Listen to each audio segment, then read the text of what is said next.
ഈ സാമ്പ്രദായിക രാഷ്ട്രീയ പ്രസ്ഥാനങ്ങൾ തിരഞ്ഞെടുപ്പിന് നമ്മളോട് മുമ്പിൽ നമ്മൾ വരും. BJP വിരുദ്ധത പറഞ്ഞുകൊണ്ട്, RSS വിരുദ്ധത പറഞ്ഞുകൊണ്ട് കോൺഗ്രസും CPM ഒക്കെ വരും.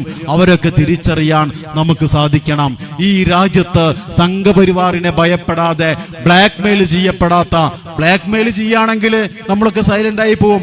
അങ്ങനെ ബ്ലാക്ക്മെയിൽ ചെയ്താൽ അതിൽ വഴങ്ങുന്നവരെല്ലാം സോഷ്യൽ ഡെമോക്രാറ്റിക് പാർട്ടി ഓഫ് ഇന്ത്യയുടെ നേതാക്കന്മാര് എന്നുള്ളത് കൊണ്ടാണ് ജയിലിലേക്കൊക്കെ കൊണ്ടിട്ടുള്ളത്.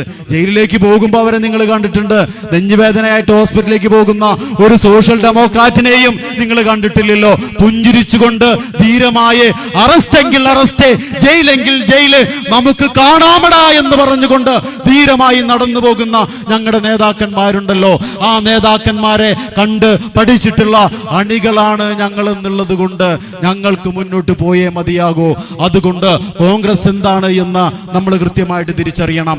ഇപ്പൊ പറയാം STPI മത്സരിക്കും, നമ്മൾ മത്സരിക്കുന്നു പറയാം നമ്മുടെ സംസ്ഥാന പ്രസിഡന്റ്.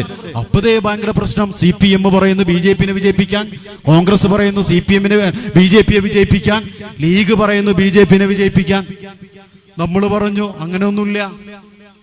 BJP ജയിക്കാൻ സാധ്യതയുള്ള സ്ഥലങ്ങളിൽ ഇപ്പൊ ഏറ്റവും കൂടുതൽ 2 സ്ഥലങ്ങളാണ് പറയുന്നത്. ആ 2 സ്ഥലങ്ങളിൽ ഒരുത്തിൽ CPM-ന്റെ സ്ഥാനാർത്ഥി നിൽക്കട്ടെ, പൊതു സ്ഥാനാർത്ഥിയായിട്ട് നമ്മൾ വിജയിപ്പിച്ചു കൊടുക്കാമല്ലോ. നമ്മൾ പലപ്പോഴും ചെയ്തിട്ടുണ്ടല്ലോ.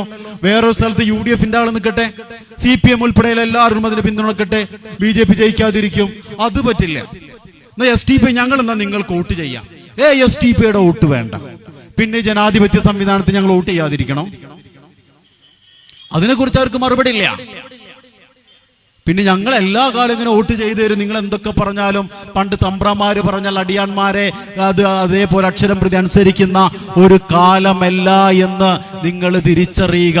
അങ്ങനെ നട്ടെല്ല് വളച്ചുകൊണ്ട് ശീലിക്കുന്ന ഒരു കുട്ടിയും സോഷ്യൽ ഡെമോക്രാറ്റിക് പാർട്ടിയിൽ ഇല്ല എന്ന് നിങ്ങൾ തിരിച്ചറിഞ്ഞോ? ഇത്രയേ ഉള്ളൂ പ്രശ്നം. BJP ജയിക്കാതിരിക്കുക. BJP ഇന്ത്യ ഭരിച്ചു കഴിഞ്ഞ 10-13 വർഷമായിട്ട് ഇന്ത്യ ഭരിച്ചുകൊണ്ടിരിക്കുക. എന്നിട്ട് എന്താ ഉണ്ടായി നമുക്കറിയാം. ഇനിയിപ്പോ കേരളം ഭരിച്ചാൽ എന്താ വരാൻ പോവാ? ഇപ്പൊ റോട്ടിലൊക്കെ പാമ്പുണ്ടാവും. നമ്മുടെ നടവഴികളില്, ഇടവഴികളില്, വീടിന്റെ പറമ്പിലൊക്കെ പാമ്പുണ്ടാവും എന്ന് വിചാരിച്ചിട്ട് നമ്മൾ രാവിലെ ജോലിക്ക് പോകുമ്പോൾ പാന്റും ഷർട്ടൊക്കെ ഇട്ടിട്ട് ഉഷാറായിട്ട് പോകുമ്പോൾ ഒരു വടി പിടിച്ചിട്ട് ആരെങ്കിലും നടക്കോ? പാമ്പുണ്ടെങ്കിൽ തല്ലിക്കൊല്ലാനാന്ന് പറഞ്ഞിട്ട് ഒരാളും അങ്ങനെ നടക്കാറില്ല. പാമ്പ് വന്നാൽ എന്താ ചെയ്യേണ്ടത് നാട്ടുകാർക്ക് അറിയാമേ. അത് സ്കൂളിലോ കോളേജിലോ പഠിക്കുന്നൊന്നല്ലല്ലോ.